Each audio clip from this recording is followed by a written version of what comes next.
പ്രിയമുള്ളവരെ, ഇന്ന് വലിയ നോമ്പിൽ 40-ാം ദിനം. റക്കുണത്തി ലക്ഷദ്വീപിലെ ജസ്രിയ ഭാഷയിലെ സുന്ദരമായൊരു പദപ്രയോഗമാണത്. ഉറക്കമുണർത്തി എന്നാണ് ഈ വാക്കിൻ്റെ വിപുലമായ അർത്ഥം. അലാറം ക്ലോക്കിനെ ലക്ഷദ്വീപുകാർ വിളിക്കുന്ന പേരാണത്. നമുക്കും ഒരു റക്കുണത്തിയുടെ ആവശ്യമുണ്ട്. ഉറക്കത്തിൽ നിന്ന് വിളിച്ചുണർത്തി ഓർമ്മകൾ തരാൻ. വിചിത്രമായ രീതിയിൽ രാജാവിനെ തിരഞ്ഞെടുക്കുന്ന ഒരു രാജ്യമുണ്ടായിരുന്നു. ഭരിച്ചുകൊണ്ടിരിക്കുന്ന രാജാവ് മരിച്ചു കഴിഞ്ഞാൽ കൊട്ടാരത്തിലെ ജ്ഞാനി സഭാമധ്യത്തിൽ ചെന്ന് ഒരു തൂവൽ പറത്തിവിടും. തൂവൽ ആരുടെ ശിരസിലേക്ക് പറന്നിറങ്ങുമോ അയാൾ രാജാവായിത്തീരും. ഒരു തവണ തൂവൽ പറന്നിറങ്ങിയത് ഒരു കോമാളിയുടെ തലയിലേക്കാണ്. കോഴിത്തൂവൽ തൊപ്പി ധരിച്ച, മാന്ത്രിക വടി പിടിച്ച, കോമാളി വേഷമണിഞ്ഞ ഒരാൾ. അയാൾ രാജാവായി തിരഞ്ഞെടുക്കപ്പെട്ടു.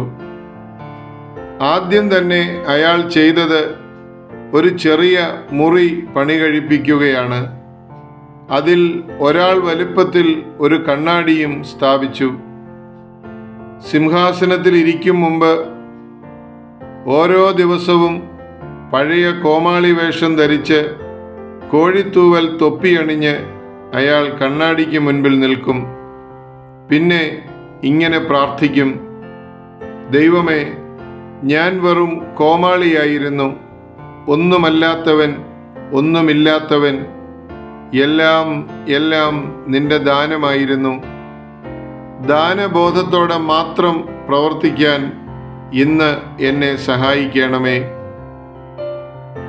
ഒന്നോർത്താൽ ദാനം കിട്ടിയതല്ലാതെ എന്തുണ്ട് ഈ ജീവിതത്തിൽ? വഴിനീളെ കൃപയായിരുന്നില്ലേ? മഴയത്ത് കുട ചൂടി തന്നവർ, വെയിലത്ത് തണലായി നിന്നവർ, വിശന്നപ്പോൾ ആഹാരമായവർ, വഴിയറിയാതെ പകച്ചു നിന്നപ്പോൾ വഴികാട്ടികളായവർ, വിഷമിച്ചു നിന്നപ്പോൾ ആശ്വാസം പകർന്നവർ. അങ്ങനെ നനച്ചിരിക്കാതെ പറന്നിറങ്ങിയ 100 കാവൽ മാലാഖമാർ. ഓർമ്മകൾ ഉണ്ടായിരിക്കണം. മറവി മരണമാണ്. പ്രിയമുള്ളവരെ, വലിയ നോമ്പിൻ്റെ ഈ നാളുകളിൽ മറവിയിൽ നിന്നും നമ്മെ വിളിച്ചുണർത്താൻ നമുക്ക് ഒരു റക്കുണത്തിയുടെ ആവശ്യമില്ലേ? ലഭിച്ചതെല്ലാം ദാനമായിരുന്നുവെന്ന് നമുക്ക് നമ്മെ തന്നെ ഓർമ്മിപ്പിക്കാം.